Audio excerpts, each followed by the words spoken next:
Drivewire. This is going to be a little bit of a different. I have a ton of questions. I'm super excited to talk to you. Just to layer some context on who my audience I'm trying to build is like, once you're talented in music, I believe that there's another layer of the industry and of the business and of the earning and making it into a living. And I'm there. Like, I see so many artists who are missing that, and they're biting off 100% on this art thing, and they're going 0% on this business side of it, and it leads to a lot of problems if they're not aware. So I want to go through creative process, and of course all of those questions, and I want to talk about the reckless one, and I want to talk about that, and like where's the cash flow, basically, like how does it, because people miss that. Yeah, absolutely. And yeah, like I'm your girl. I've got a degree in business. So seriously. So this is going to be such a cool conversation because I went to Metalworks music in Mississauga here. Really, really liked it a lot. Had a good time, and business was part of the conversation. But if you have a degree in business, like let's really go there. I would love to pull that out for this meeting. But I wanted to talk about like just straight up the Delta Sugar Blues for a second, because this is Samantha Martin, just for my audience. So, you know, she is the front lady, the co-vocalist. I think your bio says. I love that. Very, very inclusive spirited of Samantha Martin and Delta Sugar. And you guys are kick ass. Thank you. Let's start there. Like, wow. I'm a big blues fan, and you've got the old reverb style, like 70s playing in a bar, like hollow body guitars. You got the organs, you got can you just give us a hint of what your music's about? Let's start there. Yeah. So we embody everything from 50s, 60s doo-wop to the Ike and Tina Turner review in the 60s, 70s. We're somewhere between the Rolling Stones and Otis Redding. Like there's a whole lot going on. There is in what we do. So it's one of those, it's a mishmash of everything quintessential about music. It actually, like, I think that's a really good way to explain it. And in your bio, a lot of times you could accuse a musician's bio of being like too descriptive and not as, but for yours, I was like, she's got all these descriptive words, but I've listened to it and I'm reading it and I agree with all of it. Like, I love it.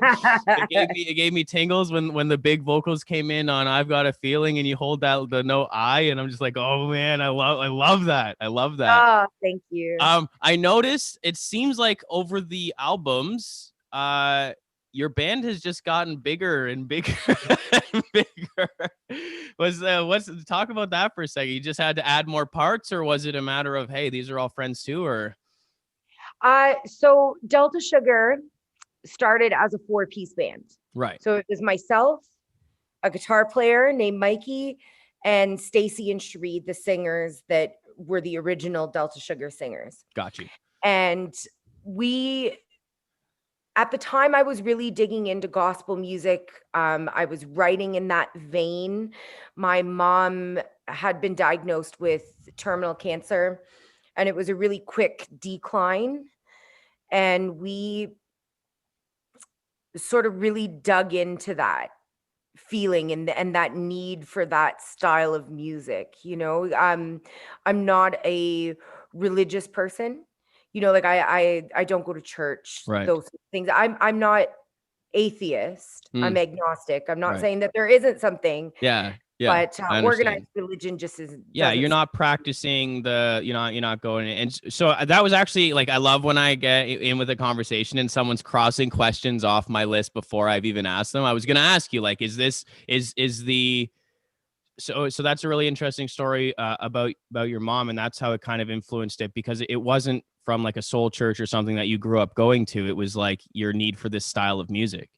Yeah, I was listening to a lot of staple singers at the time because I find comfort in music. Music is my church. So I, went to that, like the staple singers and Mahalia Jackson and that sort of music, Al Green to a certain extent, to find the messages and the comfort and the, hope To hold you up. In a situation that was, had a little bit of despair for me. And so Delta Sugar was a 4-piece because of money. That's Because right. I, like touring anything more than a 4-piece can get a little crazy. So financially speaking, of course. But so we started off small. We started off small as far as like how many people were playing.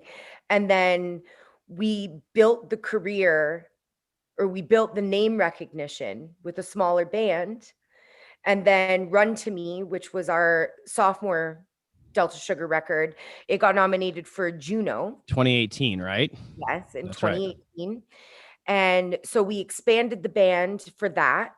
The songwriting changed. I had dealt with my mom's passing, and now I was dealing with the end of a really terrible relationship. It's just like one valley, and then the mountaintop is an album, and the valley is. Well, and that's the thing. That's the human condition, and that's what music is. It's the explanation of the human condition, and Yeah. so and I write from a very personal space because I write what I know, because I find that leads to more honest songwriting. It leads to more honest vocals, so Run to Me expanded. And then we expanded again Right. for the next record. Now, when we tour as a 7-piece band. Yeah. Generally. We do play, 10 to 12-piece band shows. But those are a little bit further and farther between because, you at the end of the day, you can't go to the ATM to pay the band every time you play. Yeah. No, You've it gotta- and some of the people who are hiring you, like, unfortunately, a 4-piece can just take less. So then why, if I have to pay 12 musicians instead of 4, but the 4 can still put on a pretty good show, like, and that's, so again, I love it when people are saying what I've written down, because my question was, big bands are more rare for cost's sake. How did you decide to make that happen album after album? And it seems to me that on the album, you're saying, no, we can't sacrifice the sound. We're going absolutely for it. And then maybe when you're gigging, okay, on the bigger gigs, we're going to get everyone in. And on the other ones, we're going to have this kind of core band that's doing the tours. and that is what it is. It's, albums are, for me, albums are a compilation and a timestamp of where you are musically at a certain point in time. And that's not the time to Not give it all. skimp. Yeah, that's not the time to like skimp out on, oh, well, I'll just, because it's recorded. And once you put it out, that's your calling card. That is what Right. people are listening to. That's your marketing. Mm-hmm. So you'll never get to the point where you can tour like that if you're not recording like that. So everything's a gradual build, I think, nowadays. So you make the record you want to make with, and it's so funny because there's the record you want to make and there's the record you can afford to make. Yes. So even though this record, the Reckless one, has 16 or 17 players on it or something like that, I still didn't do everything I wanted to. Really? I would have loved to be able to hire like a 4-piece or orchestra, you know what I mean? Like a quintet, Right. like actually all of them play the strings together in one room and capture it a certain way. But for budgetary reasons, Jimmy Boskill played strings, but he played all of them from his home studio. And then we used a lot of Mellotron strings, which are, more cost efficient. They are. And I'm not one of those people that's like super against, like necessarily against that. Like to me, sounds good is good. If you come across with a sound and you're like, okay, I can't get it by having 37 violinists in a room and pay them all however much, like, but if I can create it with this sound by hitting a couple keys on a keyboard and I'm getting the vibe of what I'm going for, like, I still think that's creativity, and I don't like look down on that. But that's really interesting. I love that you said albums are a timestamp. I really think that's a cool way to look at it. And when you have an album, making the album is only the tip of the iceberg. So what do you guys do to, like, you mentioned marketing, like using it for marketing. What are you doing there to actually promote the band, get in front of people and shows and audiences when COVID isn't around, of course? I know things have changed so much because of the pandemic. So normally what we would do. Yeah, let's do normally and then not normally. Exactly. Okay. So normally, you know, you hire some publicists, you hire a radio tracker, you send your music out to, you know, as many people as you possibly can who are considered taste makers. So radio, television, you know, doing interviews, getting write-ups in magazines and newspapers and that sort of thing. That's the goal with marketing. I think the biggest thing that musicians who don't do well with their records is that they make the record and they spend all their money making the record, and then they leave no money left to market it. And they just, you know, put it out really quickly with no plan. They don't think the marketing aspect. They think, well, I just made this beautiful thing and I want to get it out. And then they don't put any money behind the marketing of the record. They don't put any thought into how to create, you know, because we live in a content-based world. We now. do, very much so. So, you know, they don't maybe understand that as much as it sucks to have, you know, to put your music on Spotify and all the, you know, Apple Music and stuff like that, because they don't pay well. You have to learn how to use those platforms to know how to market and who to market to. Who's listening to your songs? How do you get them in a room when you're touring? And those are the sort of things that marketing money help you figure out. So, and then of course, creating content, which is like videos and that sort of thing. And you know, you try to get your music in as many different places as possible, in as many different ways that people listen to music, so that when you show up in Europe, there's people in the audience, you know, and they know what to expect, and they've seen what you do, or they've heard what you do, and they're interested, and you've piqued their interest, and now they want to spend, you know, $20 to come and see you play. And then, you know, support the bar by buying a couple drinks and maybe hit the merch table on the way out, sport their new Samantha Martin Delta Sugar t-shirt, and grab a CD or a vinyl. Yeah, I love that you're on vinyl too. I think that's smart. Yeah, totally. You know, it's superior way to listen to music for sure. And the genre of music that I do, you lends know, itself really well to the vinyl. It lends itself really well to vinyl. And there's a resurgence of vinyl among younger people, but it's also the type of music that I play has an older audience, you know, because they're like, oh, I remember when, you know, like I saw Otis Redding back in the 60s. I was at Monterey Pop, you know, like there's that element, but there's also this timelessness about this style of music that speaks to a lot of people of all ages and generations. 100%.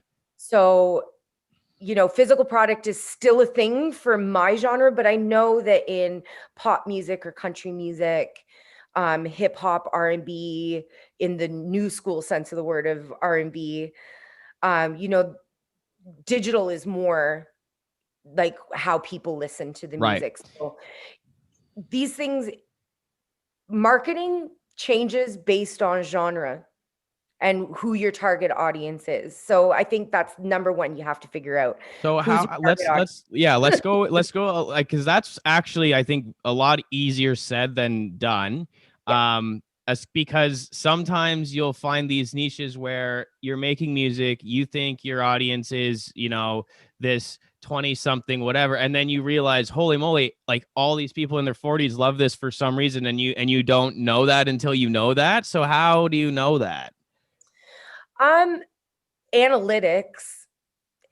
So you need to, all Spotify and Apple Music and Facebook and Instagram and TikTok and Twitter, they all kind of gather these analytics.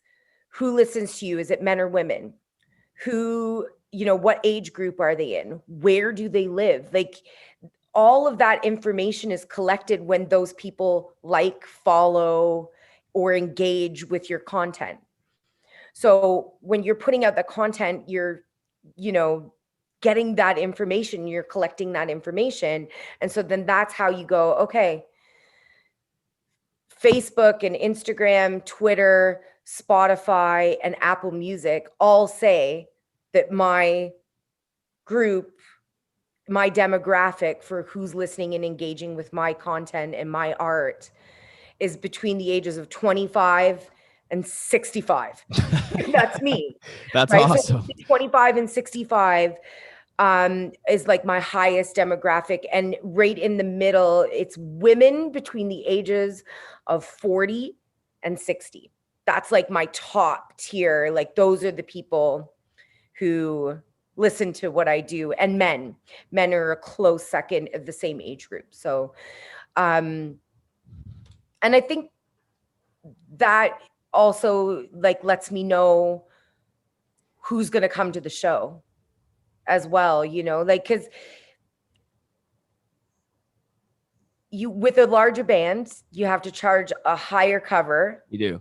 So sometimes that higher cover charge can, or even the situation, like not the situations, the types of venues that we play. Right. If we're playing like a theater, you're not going to see a lot of like 25-year-old, 20 to 27-year-olds at your show when you're playing a sit-down theater. Like a sit-down theater. Right. Those fans are going to come and see you when you play the Horseshoe Tavern. Right. They're going to be the folks at the front, like just like that's partying so interesting. with you. So like, because I haven't spent a lot of time thinking about this, and I love when people make me think about new things, first of all. So thank you. But second of all, because everything changes, right? Like if you are, let's say it came up that your audience was typically teenagers, you're not gonna try and even play like a sit down theater. And the way you speak to your audience is gonna be completely different. You're gonna say sir and ma'am a whole lot less, right? Yeah. but everything changes about the way you should present yourself once you have this analytics business going on. Yeah, like once really and cool. I mean, and that's the thing about live shows. You find out very quickly, right, who your audience is, generally speaking, like, because they're the people in the room when you're playing. So in the absence of that, you use analytics, or in addition to that, you use analytics. Right. And, like if your music is attracting a 15 to 21 sort of age group, you're probably going to be doing a lot more all ages shows and you have to take that into consideration when you're booking venues, because if your largest fan engagement is that age group, but you're playing a bar that they can't get into, well, you lost money. And you lost revenue and you lost, an audience. So it's like, yeah, it's great. You want to play a venue that, they can't get into, it's going to be half empty. So why not play a sold out show? Yeah. Yeah. Or fully empty. Exactly. So why not play a sold out show in an all ages style venue? So I want to tell you a story in my hometown.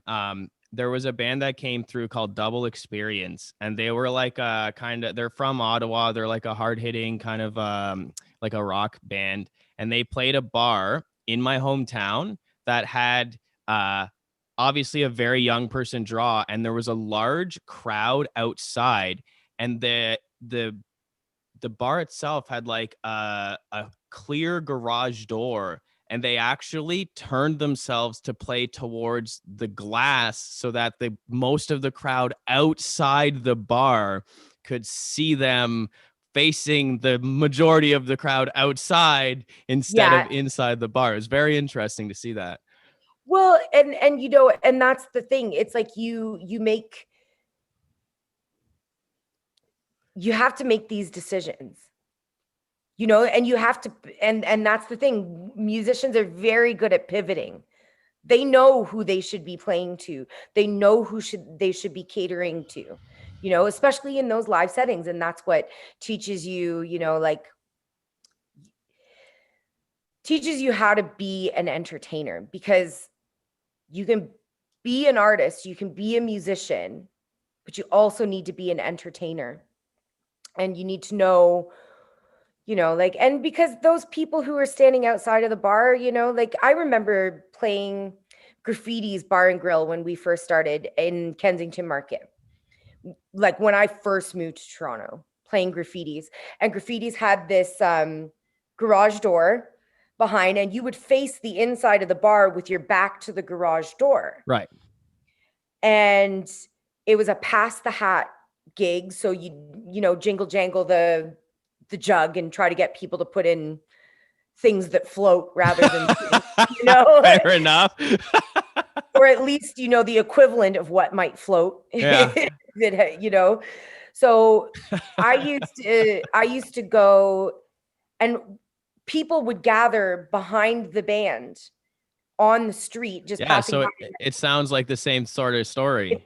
It's the same sort of situation. And so we would play the songs, and I would take the microphone off the stand, and I'd you know, sing to everybody. And when I went and passed the hat, you better believe I went outside too, you know. So I sang to you guys as well. You're included in this. Like, come on. So it was this like busking sort of vibe, but it taught me, you know, because in that particular situation, I met a guy named David Gilby who has a project called the Unicorn Project, who offer micro grants and these sorts of things to artists that he believes in and personally really, really likes. Right. And he was one of those people who was outside the bar. He had no idea who I was. He was walking through Kensington Market. He heard me singing. He stopped. He enjoyed a couple songs. The set ended. I'd come around with the jug to everybody, and we struck a conversation. And he said, you know, my name's David Gilby. What's yours? And I, you know, told him my name, and he asked for my contact information. I gave him my contact, like my website contact information. I'm not in the habit of giving people my personal like phone number or something like that, but I gave him my website. Right. And handed him a business card, and he got in touch with me like a year later and paid me $1,000 to play a charity event. You know, like those are the sort of moments where you never know who's in the audience, and you need to play every show. Everything you do has to be like, this is the moment where I'm going to make it big. Right. Somebody is going to be in the audience and they're going to hear it. And so you play the same way to one person as you do to 10,000. Yeah, I love that. You know, what I've sort of always been instilled in me by the people around me is that it doesn't matter. Never call it in. Never go, oh, it's only, you know, 3 people in the audience. Forget it. Let's just get out of here. You know, like, let's just play, I guess, and fulfill the contractual obligation right. of being there. Like, you always play your heart out, and eventually it will pay off. And people will walk in the door. Like, you could have, like, if you're playing a good song and someone's walking by and there's music they don't like and there's music they do like, they will walk into that bar because they can hear you through the door. Like, it's not necessarily who you can see, especially if there are covers that are super popular and then you're putting your own music in, and that's something. I really like your mentality of, let's just say, being able to ask for money, right? There's a lot of artists artists who, one, won't promote themselves, or they're ashamed to, or think it's dirty, and they're two, they won't try and sell something. They don't have a digital and a CD and a vinyl of their new album coming out that was released on the 20th of November. Like they don't have that, and they're not doing that. So what would you say to an artist who's like kind of afraid to really self promote? Okay. It's a double-edged sword. It's not something I enjoy doing, right, asking for money or like, because there is this, especially when you're playing, that's the hardest thing, is going around with the pass the hat, because it's not instilled in the music listening culture, right, in Toronto, in Canada. Like this is the pass the hat, busking sort of, pay what you can culture around music. Like if you go to Nashville and you walk into a bar and there's a band playing and they've got, the jug out front, there's this culture and this understanding that you have to put money in the jug and you can't be cheap. Yeah. So those musicians in Nashville, like I saw a guy walking out of the bar at the end of the night with a hockey bag full of, $1 bills, $5 bills, $10 bills, like full of money. And they would take the jug and they dump it in the bag behind the drummer, and then they put the jug back out. And, but it's instilled in the listening culture in Nashville that that's expected. That's how the musicians get paid. And there's an appreciation for it. In Canada, we're not there yet. So I'm not a fan of the pass the hat, because culturally we don't appreciate music the same way. Right? I think that's fair, and pay what you can ends up being pay as little as you think you can get away with paying in a lot of, situations. Yeah. People are like giving you pocket lint and whatever, like I've pulled more Trident gum wrappers out of, out of jugs than I care to mention. But it's just not in the culture. And also, we as a country have this thing where people bulk at a $5 cover, and they're like, Ma, I'm not even really here for the band. And it's like, I'm just here to drink. Well, then go to the pub where there isn't a band, if all you want to do is drink. But if you're here, you can't escape the live music, so you kind of got to pay for that vibe. Because the band sets the vibe, and I think, a lot of people still kind of struggle with that. So that being said, to the artists who say things like, oh, I'm only putting it out on cassette tape, or I'm not putting my stuff on Spotify or Apple, those sorts of decisions cut you off from a world of people who are looking for new music. I don't know about you, but I haven't had a tape deck in who's like, you're not going to get an audience that way. Well, I can't listen. Here's the thing. I loved a band. I went to the Bovine Sex Club, loved a band. I had a great time. I wanted to support them. I go to the merch table. All they have is cassette tapes. I'm like, no, I'm not buying a cassette tape, because I can't. It's a waste. What am I going to do with it? Oh, well, it's a collector. It could be a collector's item. I'm like, you're good, but maybe not that good. Like I'm not going to get money for this down the line if I sell it on eBay. So, as much as I wanted to support the band at the merch table, they weren't giving me an option that made sense for me. So that's why when you go to a Samantha Martin and Delta Sugar merch table, you see t-shirts, you see hoodies, you see baseball shirts, there's vinyl, there's CDs. We have all of our records out on the merch table. We've done things like the Samantha Martin and Delta Sugar Scrub, and we, created like these sugar scrubs and put our label on it. And we're just, like you got to be creative and, we've done tote bags and baseball hats and I all don't know sorts of. why, but cotton candy. I feel like you guys, the Delta Sugar, you guys should sell cotton candy. I don't know why I felt I just hit that. It just hit me. Yes. I don't know Yes. why I like that so much, but that just popped into my I head. like that too. Yeah, like I a like buck that for too. some It's great, sugar, walk around great, the great fun for the whole family. seriously. And then like, I don't know, you would just see people walking around the bar, drinking a beer and eating some cotton candy, listening to Samantha Martin and Delta Sugar. That's cool. I like that. I like it too. It's awesome. and But and I appreciate that. Like sales isn't, we're not in it in music to be salespeople, but like you gotta do, you got, like, if you don't have an audience, you can't really do music. And the well, only and way to do, you got to sell yourself to someone. you have to know how to sell yourself. You have Yeah. to know how to sell yourself, or you need to hire people who know how to sell you. Let's go there. Who's on your team? So my manager is Rob Bowman. He is an amazing human being who has a deep love and understanding for the type of music that I play. I'm his only management client, and I think the only reason why he manages me is because he just truly believes. He's a true believer Yeah. in what I do, and he wants to make sure that like I can just go for it and do everything that I need to do.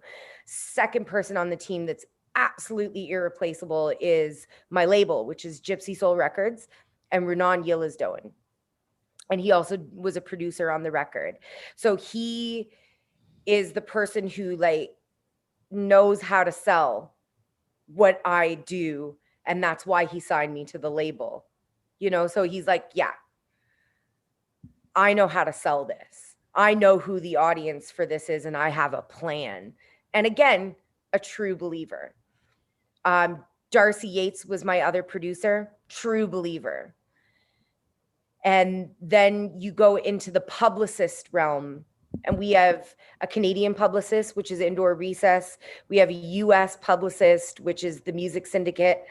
We have Peter Noble in the UK, Annie Johnson in Australia. We've got Hans Broer in Benelux, which is like Belgium, Austria, Switzerland, Luxembourg. and Star Cult out of Germany as well. So we've got several publicists all over the globe because each market buys and interacts and engages with music differently. And so you need to know the people in those regions, to know how to sell it, because artists have to wear a lot of different hats. Big We're time. songwriters and creators. We have to know social media. We have to know sales. We have to know budgets. We've got to be grant writers. We've got to be tour managers. We need to know, the best way to get a good deal on a flight, for a 7-piece band to go to Europe. We've got to be advocates for ourselves. We need to understand copyright law and all these sorts of, we need to understand contract law. Like even to play a show, in a lot of ways, you got to understand contract law and how to book yourself. And if you're lucky enough to be able to get an agent a booking agent who can sell you to buyers and that sort of thing, these are all valuable tools and valuable people on your team. And I think surrounding yourself with these, it's not enough to just have a manager. You have to have the right manager. It's not enough to just be signed to a label. You've got to be signed to a label that believes in what you do. Because if they don't believe in you, they're not going to know how to sell you. They're not going to, don't just take They'll sell their other clients. You'll be at the bottom of the pile. Yeah. And sometimes, especially when you're starting off in your career at a earlier point in your career, when you're just entering the market, sometimes it's better to just do it yourself, and so that you can get a good understanding of the business. And I took business in college, university, So I understand marketing, I understand accounting, I understand contract law. I took all those courses. And so it gave me an upper hand in my career. So when I was first starting out, I was able to do a lot of my own work, and it saves you money in the beginning when there's not a lot of money to be made yet. Absolutely. You're building your career. And I think it's really important because the way that artists get screwed over, where they sign away way more than they should have, when they take a bad record deal, when You don't know what they're looking they're at. just so excited that somebody gives a crap about them that they just give it all away. And you're like, no, like, what are you doing? That's right. Oh, yeah. And the differences in licenses, sync license, merch license, mechanical license, like there Neighboring are, rights. right. And so, and having this, like, that's what Drivewire is about, is people miss that. And it sucks. And a lot of the other artists that I have interviewed about, specifically about management, but you've brought it to a lot farther than management, your publicist and everything. They say that they really believe in my music. Like, they're right there for the music. They really believe in it. They really believe in me. And so, as far away as I take Drivewire to not be about the music, it all actually builds on, you have to have talent first and build a good song and write and compose. So how much time did you spend on that? For this record? Well, for like, I mean, as your skill grows too, it's obviously a ton of time that you've put into writing and composing just kick-ass songs.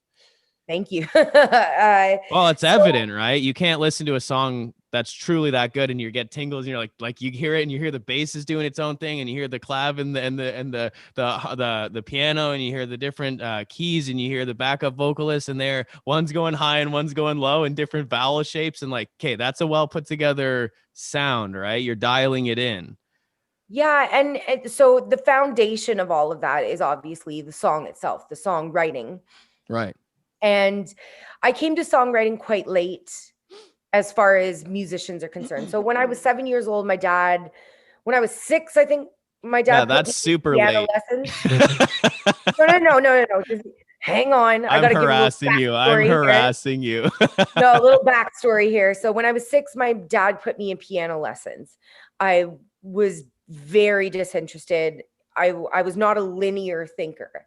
And I, had a hard time on the piano. I got short little tiny fingers. So, I couldn't stretch them far enough to play a lot of the things that I, had been interested in. Right. But my dad was a guitar player.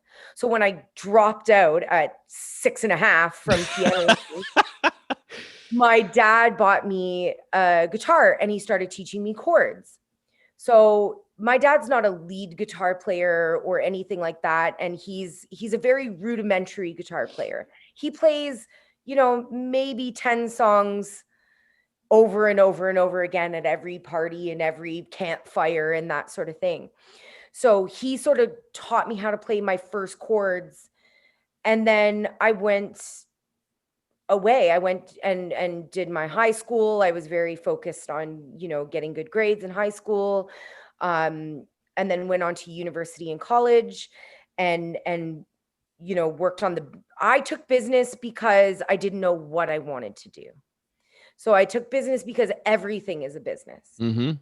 Smart move. Everything could be a business. Right. Should you want to make it a business. Right. So that's why I took business. And then when I got out of school, I started focusing on, or not focusing. I shouldn't say focusing. I started focusing on paying down the debt from the student loans, what I did. Yeah. So I was waitressing and like trying to make fast money to pay off all the student loan debt that I had acquired getting this business, background. And while I was waitressing, I was playing music at open mic nights and just, going and singing in like an open jam kind of situation with a bunch of band folks who, drums and bass and guitar and stuff. And they, a lot of cover songs and that sort of thing. And then I was like, what? I want to write my own songs. So I started writing and they weren't very good. I'm going to be completely honest. I was a terrible writer when I started, and I was 21 years old, right? When I started writing songs. So I kept writing and I would listen and I would dig really, really deep and try to dissect what it was about that song that spoke to me. And then you find the structures and you find the way people delivered a certain line and phrasing and sort of the cadence in the poetry, in writing lyrics. So my songwriting built, on that. And then when I started co-writing, that's when I feel that my writing got stronger because I was learning from other people and how they wrote. And because we all have our different path and we all have things that we focus on more, like with guitar players, they're like, what's the riff? We need a riff, and with piano players, they're like, where's the melody, that sort of thing. And with drummers, it's like, what's the vibe?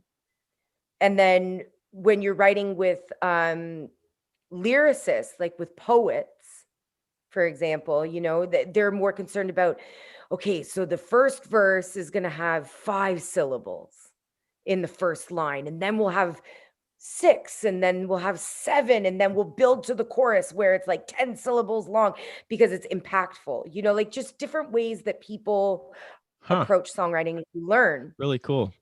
Yeah, that was actually Paul Reddick, who is a lyricist that I wrote a song on the record called So I Always Know. And he taught me to say a lot with very little, because novice songwriters try to put a lot, like there's a lot of words. They're wordy. Yeah. Right. And because when you're a novice songwriter, you're like, this is everything that I want to say. And we're initially very bad at editing ourselves down to the bare necessities. Almost like 4 songs in one song. Yeah. Like, yeah, this is a lot of different songs. Yeah. No, I that's interesting. And it's when you talk about, like, there's a saying, like, if you get sick and you go to the surgeon, they're going to tell you need to cut it out. And if you go to the pharmacist, they're going to tell you need a particular drug. And if you go to the naturopath, they're going to suggest that you go see a chiropractor and you eat this herbal, medicine. So whoever you go with, you see the song from their lens. Exactly. Which is really cool thing to describe, actually. Yeah, that was awesome. And then, because I'm not very lyrical, I like to talk, but I don't write in lyrics. I write in bass riffs and guitar riffs, which is where I'm at. But hearing this cool thing about adding a syllable and a syllable and a syllable is I don't think like that. Because it builds, right? And it builds excitement, and it like it gets you to that point where there's an apex in the song. And then working with the right producers, that's where you get the ties, where it gets all tied in together, where you go, okay, we're going to give this the wall of sound treatment, we're going to give this the doo-wop treatment, we're going to give this the Rolling Stones treatment, we're going to give this, because all of those influences that influence that song are now going to influence how the song is produced. So, and you make choices, like a lot of the record is really, really drenched in a lot of really thick reverbs.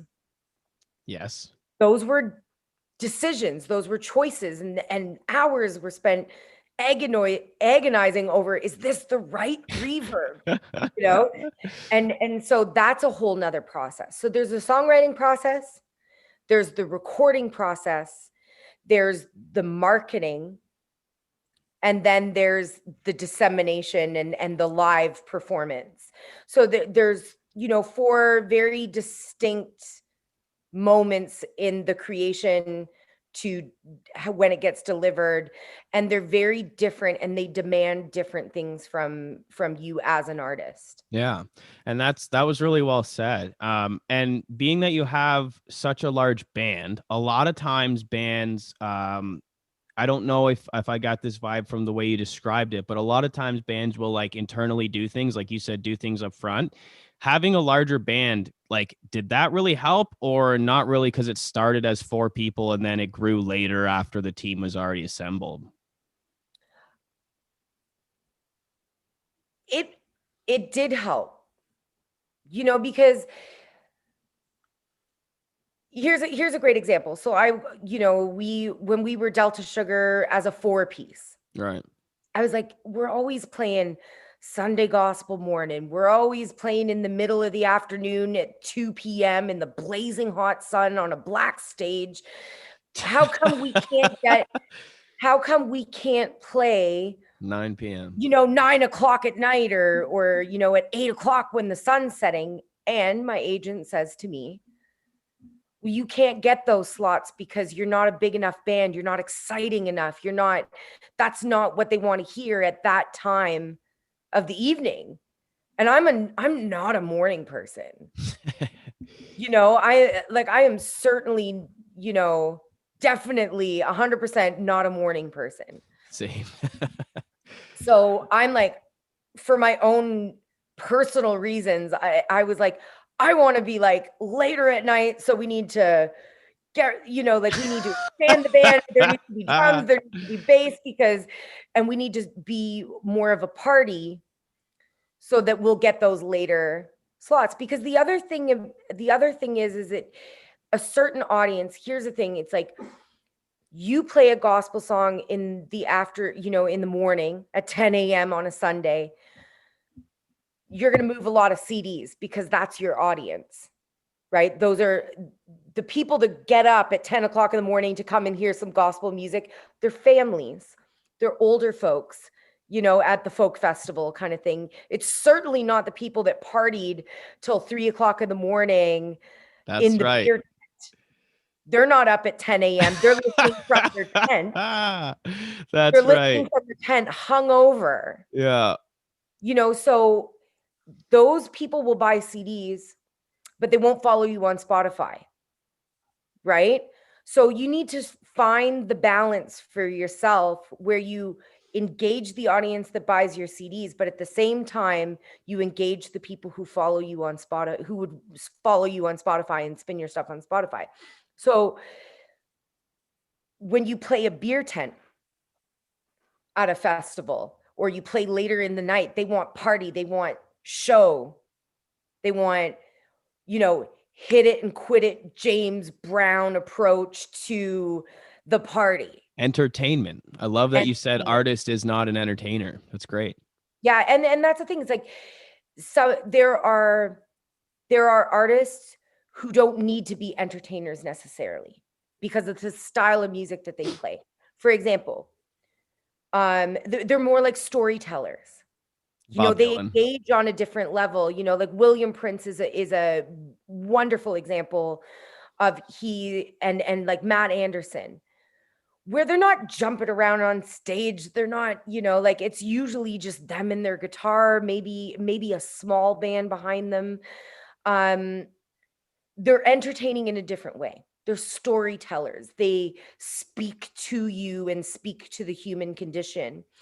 My style of music, it's like it requires a certain level of dancing and in, sort of like song after song after song after song, trying not to do a lot of talking, like end a song, 1, 2, 3, 4, into the next song, 1, 2, and like, hey, throw the dance move in here, those sorts of, that excitement.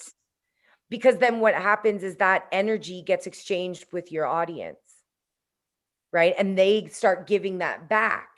And then you give it a little bit more, and then they give it back to you a little bit more.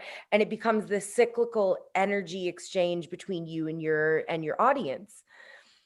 And those people will buy your CD or go and follow you on Spotify because you moved them and they had fun. Yeah. And they created some kind of They're connected to memory. you. Yeah, big time. With you. So I think it really, each artist and each genre has a very specific thing that they need to do, and it's up to that artist to figure out what that is. And the best way to do it is live. I will 110% stand behind that statement. You have to play live in order to understand your audience and what they want and what they need. And you have to be able to deliver that. And you got to hone that skill. Yeah. And I would say as well, you have to be able to do it when you're not very good at it long enough, and you have to take some sort of rejection. Like, so to go back to two things. One, you said I wasn't very good at songwriting when I started. I was really terrible at guitar when I started. And I'm not really remembering where the other one was going with that, but you have to get better. Like, you have to do something long enough and accept the rejection. That was the other thing, is not be afraid. Like, oh, the cassette, like only having their song on a cassette. I think there's a certain amount of fear of not wanting to be rejected. So if I can only let nobody listen to it because, oh, I only have it on a cassette, you'll never actually hear it anyways. So I can't hear from you that I'm bad. But like, when you go and you play live, even if you hear that, the audience isn't into it, or you see them, they're leaving, or they're talking, like, okay, why and how do I fix it? And if you never get the negative feedback in the first place, you have no hope of switching it eventually to positive feedback and growing crowds and all of that. And I've seen that. Like, I've played enough live gigs, not a tremendous amount, but when I was in a few bands where I've been on stage and people are leaving, and I've been on stage where people are like, they look at you and they judge you for 7 seconds, and then you play Killing in the Name of is like boom doo doo doo, and everyone's like cheering 7 seconds later. It's like, you can't get that unless you're on stage doing it. And I feel like some people don't even do it. They don't even do it because they're afraid, and that stinks. It sucks to see. So I watched this. There was this, I guess, motivational speaker, for a lack of a better word. Sure. Okay. And I was it was like a little 15-second or 30-second TikTok video clip. Right. And there's uninformed optimism. So, oh my God, that looks really cool. I could do that. And then the next level is that, oh, this is hard. Really hard. Yeah. And then the bottom of the loop is this pit of despair. He called it. That's where right. It's like, oh, this is too hard. I give up. And then they go back up to the top and go, oh, that's really interesting. I could do that. And then they go, oh, this is really, really hard. I don't know if I can do that. And then, oh, I can't do this. I quit. And it just keeps looping like this. But what you need to get past is the quitting, the feeling like you need to quit or that you can't, because that's how you become successful. Once you get past that, oh, I can do that. This is really, really hard. I can't do this. Oh, I can do this. I'm going to keep pushing and then you get to success. And I think that it's this, if you can get past that pit of despair and you can keep pushing and you can keep motivating yourself and teaching yourself a new skill set. I think most bands give up in that pit of despair. Yeah. Where they're like, oh, somebody left a bad review on my YouTube video, or somebody disliked, gave me the thumbs down on my YouTube video. It's like, you learn really quickly in this business that you cannot please everybody. Who cares? And so I love that you had that cycle, and there's another cycle that you go through when you learn anything, and it's so similar. And one is unconscious incompetence. There's 4 stages, and the top one, exactly like you said, where people, they don't know that they're bad, right? So they're overconfident. They're like, I'm super good. This is the 16-year-old metal band playing way too loud in a bar that's way too small, that's getting notes wrong, and they know they're off time and they think they're awesome. Then there's conscious incompetence, which is like, you look around and you see someone who's amazing at what you do, and you realize like there's a gap, and going from the, like, you have to realize that you're not where you want to be. And that can either encourage someone like yourself or discourage so many other people. The next step is conscious competence, where you're pretty good at it, but you still have to think about it. Like, I would say that's kind of where I am with guitar. I can play in a bunch of different genres. I can play in all these, but I'm not like, like fluid musically, like a god in every genre right away. And then there's the last one is unconscious incompetence, where you're just doing it and people around you are like, dude, you're amazing. And you're actually just not even knowing how good you've become because you've gone through the 4 stages. But on the second one, conscious incompetence, like you're saying, it stops a lot of people, or being afraid to admit that you're incompetent. So you put your music only on its tape that nobody can listen to except for my dad and his old like 1950s Impala or what, like, you know what, like, you're not putting yourself out there, but you're stopping the feedback. So you're not getting feedback. So you're not getting better. Yeah. And, and so when I first started, the way I would sing was just on 11 all the time, Which you do very well, by the way. You do it. Well, when you go to 11, it's kick ass. So, but this is the thing. So I had some feedback, some constructive criticism from somebody. And I think constructive criticism comes from somebody that you admire, somebody that you trust, somebody where there's like a relationship, because otherwise it feels like criticism, right? Like it feels like, oh, they're just judging me, but they don't know me or whatever.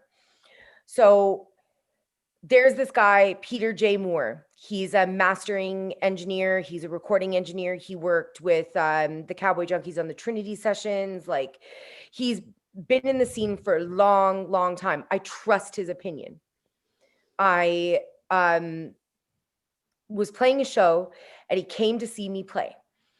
And after the show, he pulled me aside and he goes, "Sam, I want to talk to you for a minute." And I said, "Okay."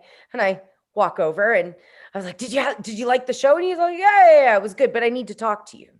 And I was like, okay, what's the matter? And he said, "Sam, when somebody tells a joke and they tell the punchline over and over and over again, and it becomes less and less funny?" I was like, yeah. He goes, "That's what you're doing when you sing on 11 the entire night, is that it becomes less special. It's not a moment. It becomes less because that's all you do." Right.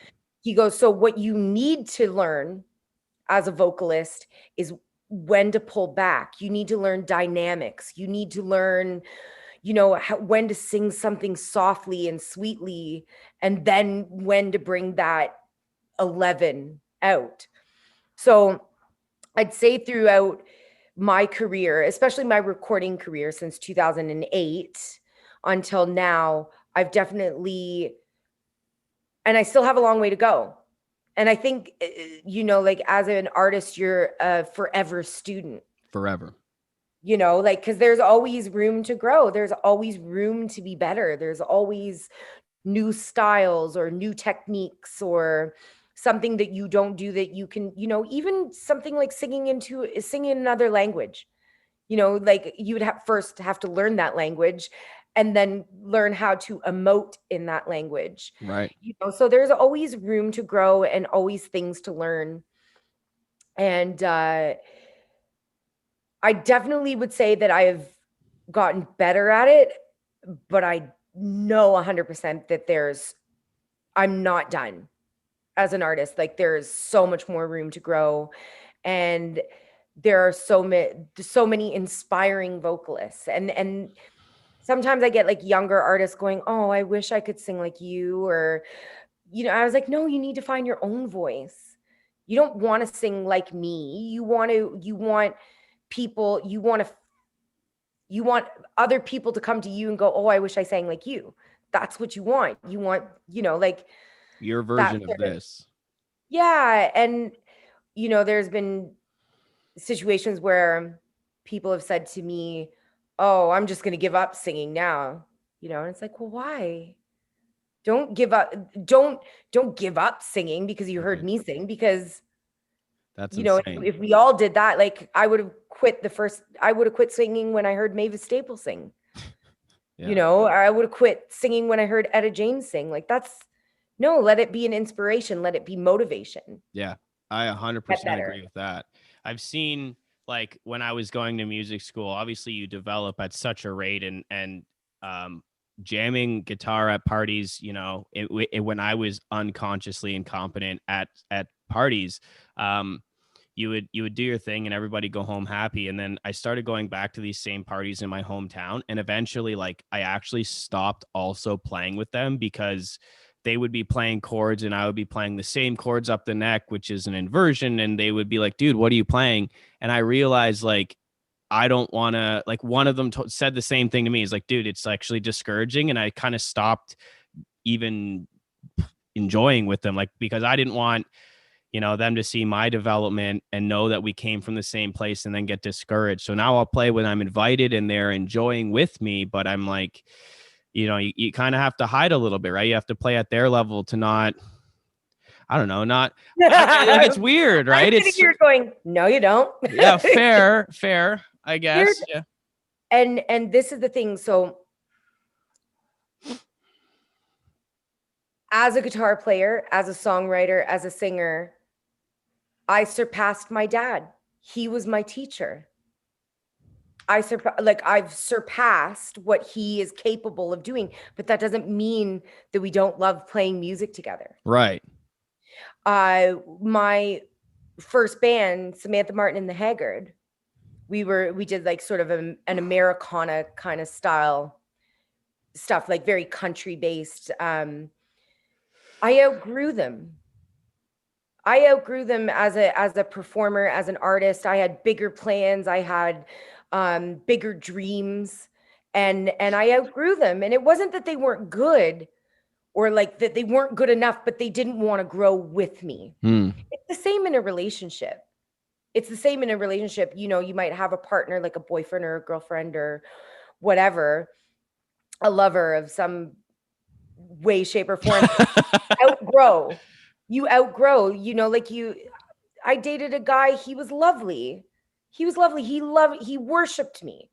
I outgrew him because my sort of like life was headed down a different path than his. It didn't make him a bad boyfriend. It made him not the right boyfriend for For me. you. And Yeah.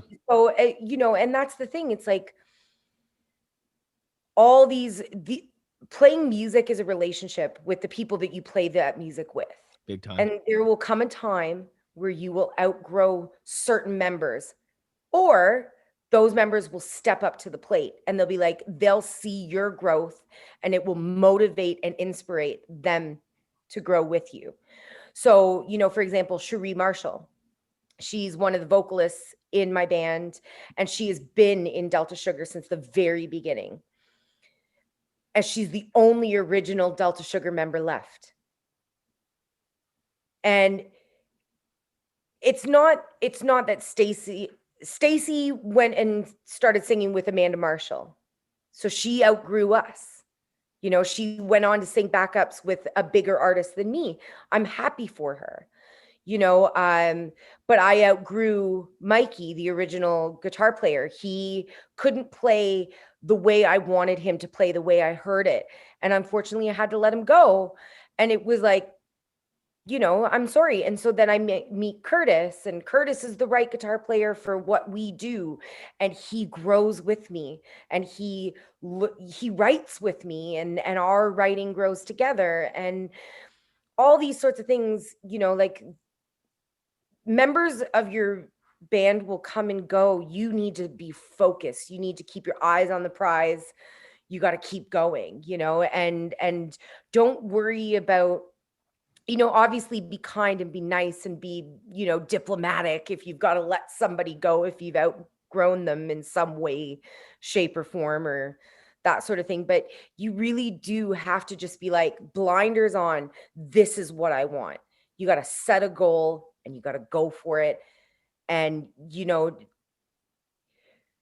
but remember, the people that you see on the way up are the people that you're going to see on the way down. So be kind. Yeah, you can't. I love that as a wonderful like kind of end to this interview. That's a really good place to call it. And you're right. Like, not only stay focused on what you want, which I love that, and I could talk for hours about just that. But beyond that, if you do find yourself in a position to outgrow, you got to be nice to these people. They're not bad people. They're just looking at life differently. They're seeing things in a different way. They're not, maybe they're, you know what I mean? Like, it could be a belief in their head that they're not the musician that you see them at. Like, you can't judge somebody for that. And who knows, maybe Mikey ends up being a guitarist in the future for you on some other product. So you want to always end on a good foot. I have a saying here at Drivewire. It's not very eloquent. It's don't be a dick. The industry is too small. The industry is too small. You like, even if, let's say you're an asshat to a bar owner, the other bar owners are going to hear about your band, and it's not going to be have them in. People bought a ton of drinks and danced all night. It's going to be don't have those people around. They're clowns. So you got to be nice to everybody. Got to shake everyone's hands and do everything diplomatically. Is a really super well said, man. Everything's a business, and that includes you. You are your business, and you are everything you do, you will answer for. So tread carefully. Absolutely. I love that you said that. And I'm going to write out some deeper questions, and we're going to have you back on in the coming months or years, because this was really an eye-opener for me. You said some things that were super, super, super interesting and definitely valuable for someone who's trying to do what you're doing. So thank you for being open and sharing that. My pleasure. Before we fully end, where can people find your stuff? Right. I think it's SamanthaMartinMusic.com, right? Yeah. SamanthaMartinMusic.com. You can buy the physical product there. There's, sweatshirts and t-shirts and all that kind of good stuff. You can find us on every digital streaming platform. So however you love to listen to music, you can find us there. Smart lady. And then on social media, everything is either Samantha Martin and Delta Sugar or at Roots and Roll. Kind of like rock and roll, but Roots and Roll. So ROOTSNROLL. Roots and Roll. Okay, I didn't know that one. I'll check that one out right now myself, but that's very cool. Thank you so much for coming on. I'm sure our audience is going to get a ridiculous amount of value out of this. I'm happy we had this chat. Hopefully this was as fun for you as it was for me. Absolutely. Awesome. I'm done. Thank you so much. I appreciate it. We actually did not officially get to all the questions, but I just think we've got enough, like with what you said, that this is going to be cool to unpack this one. All right. Good. Thanks so much. Okay. We'll talk soon. All right. Talk soon. Stay safe. All right. Ciao.